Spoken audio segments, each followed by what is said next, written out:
Hi there, you guys. Wow, that's a lot of smoke. Yeah, I wanted to take on an issue that's big for me, and I'm sure it's to some degree for all of us, which is, 50 good things can happen to me in a day, and the 5 that go off the rails, that's what I end up focusing on and really perseverating. Like, I can't let it go.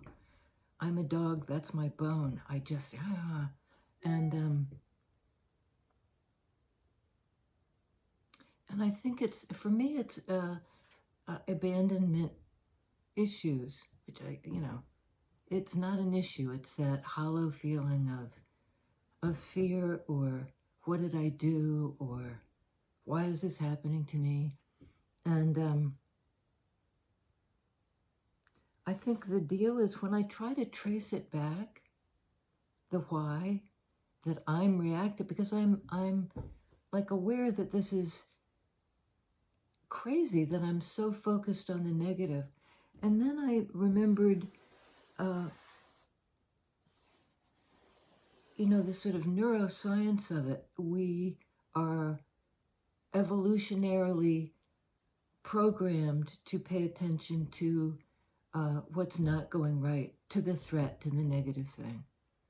And it's just a very basic preservation instinct in the primitive part of our brain that identifies potential threat. That's the default.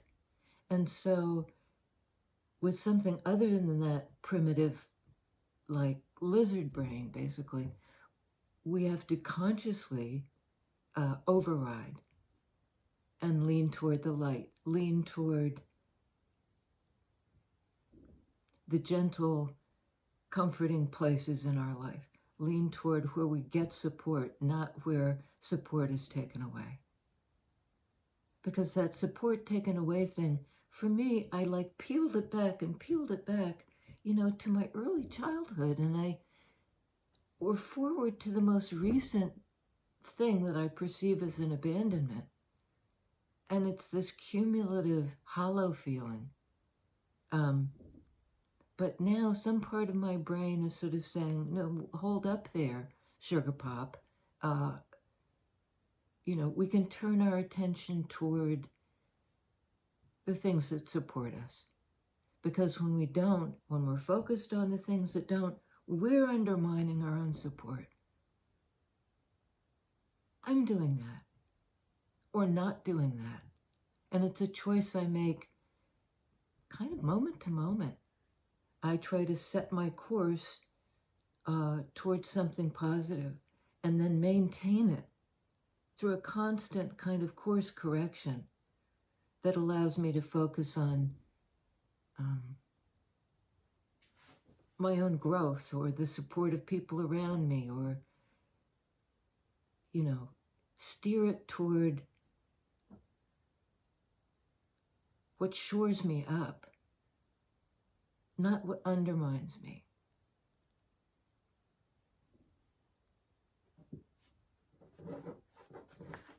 So, and there's shame for me involved with that. Like, why am I back in this place? Why do I focus on the loss rather than the gain? What, and similarly, why am I so buoyed up when something goes right? I just get this giddy high, and then proportionally crashing low when something goes wrong. Even little things. And often it's the memory. Some little thing goes wrong and it triggers all these cascade of memories. Of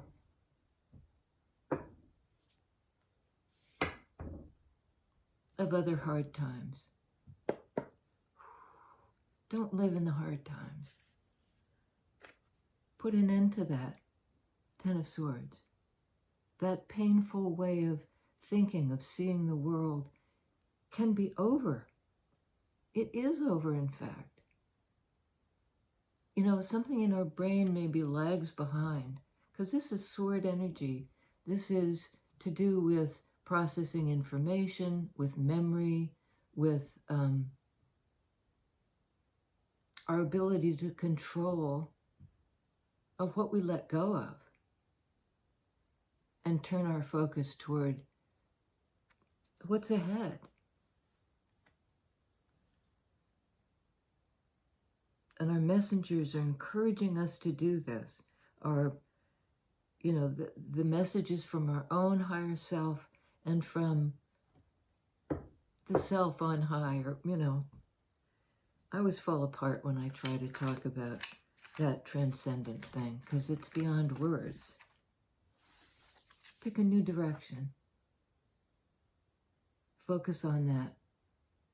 Focus on where we go from here. What we're inspired to do. You know, what draws us intuitively toward life. And these can be lessons that we can take with us.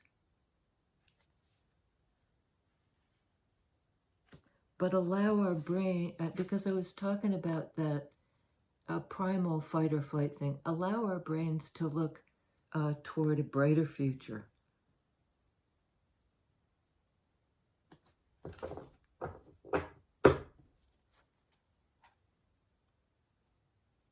It may have something to do with actual travel, like feeling secure enough to leave behind what no longer serves us and to move into, or at least orient toward that brighter future. And as I say that, the sun comes out and it's shining brightly in my face, reflecting. This is interesting. And again, the walking away. We've gotten that combo again and again. 10 of Swords, 8 of Cups. Like, get out of the old way of being triggered. That can be over. We can move on to a better connection. You know, don't focus on the loss. Focus on the way forward. And then put it into action. Follow your heart. Follow what you love. Follow, you know, all those positive things. There's a new dawn ahead. This reading somehow is full of light. Queen of Cups. Under 10 of Swords. The open-hearted person who would identify and follow the path toward higher love. Despite, you know, the 10 of Swords. 10 of Swords in traditional Rider-Waite is betrayal. But this is another subtler and I think better take on that, which is follow the guides that are leading you away from some kind of mental state where you're triggered.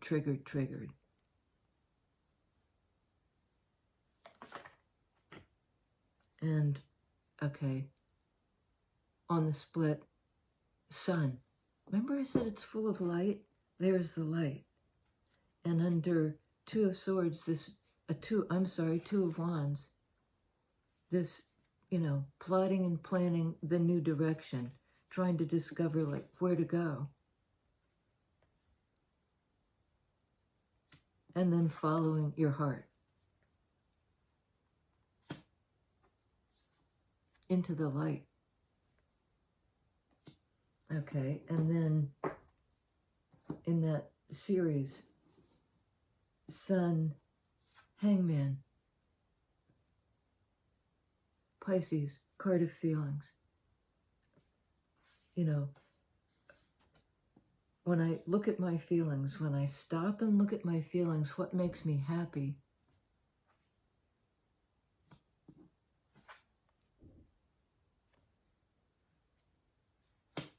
And the last in that series, and I'm supposed to flip it now, Ace of Swords. You know, okay, Queen of Swords. We've got the ending of the old cycle and the beginning of the new. And it is to do with what's impacted our way of seeing, way of thinking, how we relate to those triggers. We move toward the reset. We allow in the new light. We allow it in. We welcome it. This is a card of Leo, Pisces. And under Two of Wands, Ace of Wands. It's sort of like envisioning the new path, the third eye, you know, that visionary aspect of ourselves, what we're drawn to intuitively when we allow ourselves to be drawn, and then make the plan. How do we enter through this portal? Apparently follow our heart into the light. Into the light. You know, and this is joy. It's just joy. Like allow in the feeling of joy, and it will change everything. And then again, this new direction business in that same sword energy, on the move. Queen of Swords knows the direction, is steering in that direction. Her sword is the tiller of the boat. And where are we going? Toward a greater happiness, toward more open-heartedness, toward this new Ace of Wands beginning. And it begins with in the brain again. With the third eye, with the visionary aspect of our brain. And then it can travel into the kind of thinking brain, the frontal lobe.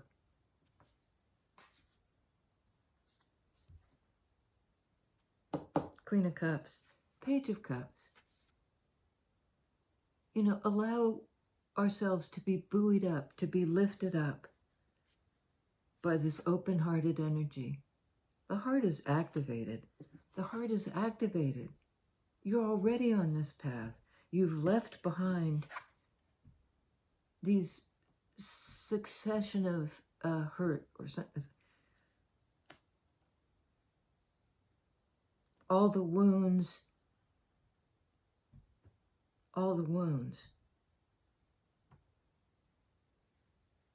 On Queen of Swords, Two of Cups. Where are we heading?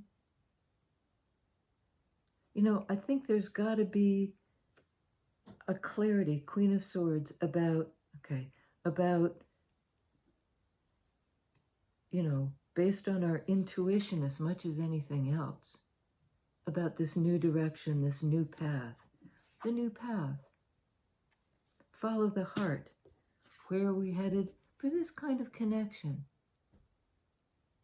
You know, being intertwined with somebody who feels the same way.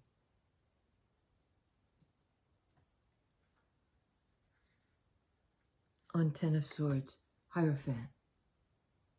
The higher power is like helping us to close out the cycle. I mean, you know, the holy place in ourselves wants to lead us there.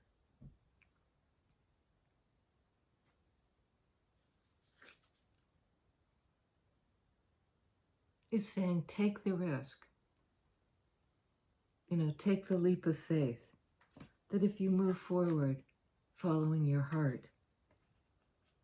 I mean, it's a brand new beginning.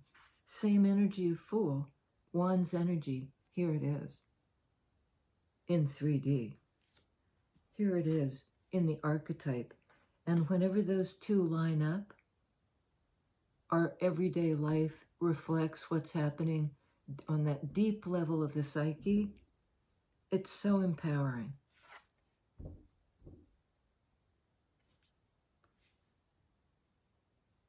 You know, bring it into your real life. Real life, your 3D life. Those two are aligning. On Ace of Wands, Devil. A card of working hard to free yourself from what holds you back. Find the new direction, the way out. And it's not by denying what holds us back. It's by looking at it, looking it straight in the eye, acknowledging it, and almost taking our inspiration and our new direction.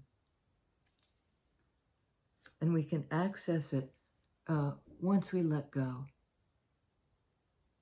And let whatever is holding us back, any attachments outside of ourselves, you know, kind of releasing them with a gratitude and prayer for the lessons. How did I find this new path? Well, I got a lot of help from finding a new path away from this attachment. And really it was an attachment to our own wounds.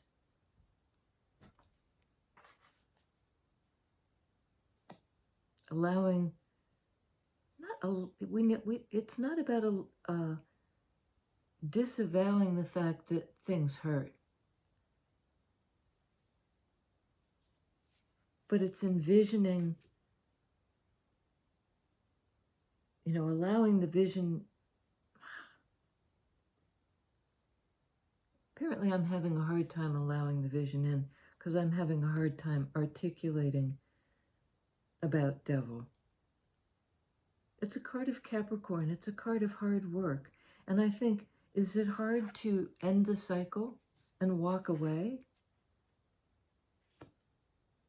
Yeah, you bet.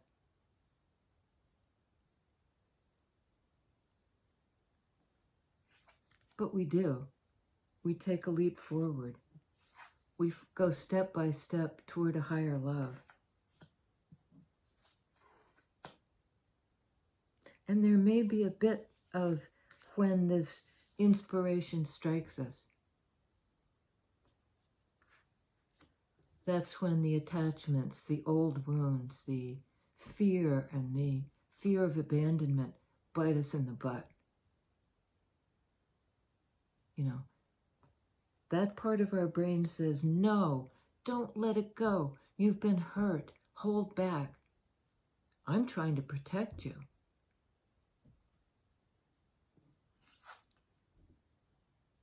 And our response, if we turn toward the light, is joy. The darkness is replaced by the light.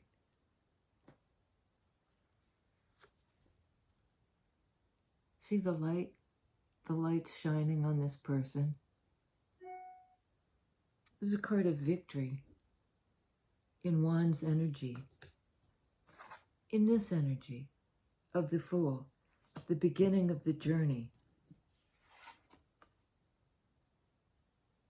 A new journey, having closed out the old cycle. A new journey. Ace of Wands, Ace of Swords.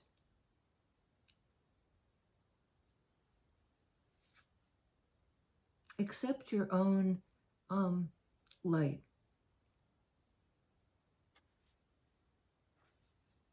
Because if there's resistance, right, to this light, you're going to break through it because you have clarity about that. And I think you know, this is what's at stake, your ability to connect. Love over fear. That's a choice. Love over fear. You know, which direction do we go? In the direction of the new beginning. And this is like courage.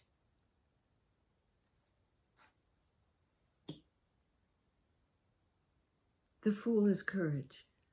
The new beginning is Leo energy. It's like Leo the lion-hearted.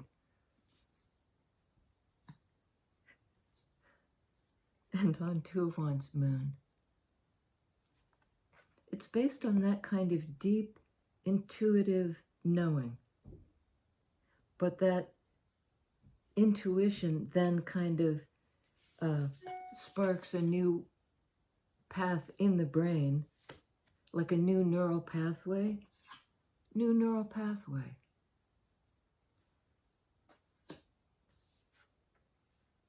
Leads to success.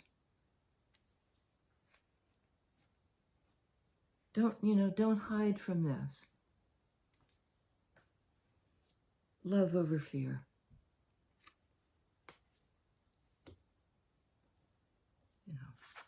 Heart activation. Love over fear. And I think this may be your journey tapping into your higher self, Hierophant. A lot of fire energy in this read. Okay, Hierophant, higher power, Taurus.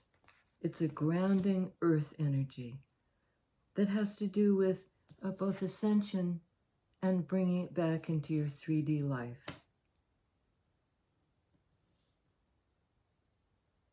Being inspired to make the choice, Two of Wands, based on these deep, a recognition of what's beneath the surface, but coming to the surface. Coming to the surface. We have Sun, Moon, masculine, feminine energies. But this may at first seem to be a solo journey. The Fool, Aries, a card of the individual. At the beginning, like stepping into your own life. Taking control, knowing love from attachment, connection of that kind from a devil energy codependent connection that might have been the source of this hurt. Like I'm getting the image of, relying on something and then having it pulled out from under you. And it takes a while to regain your trust, your equilibrium. But you're moving on from codependence and from your own brain's tendency to be triggered.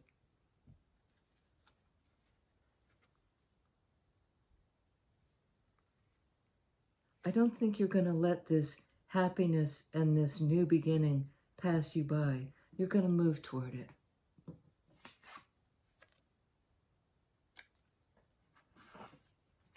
Moving toward it.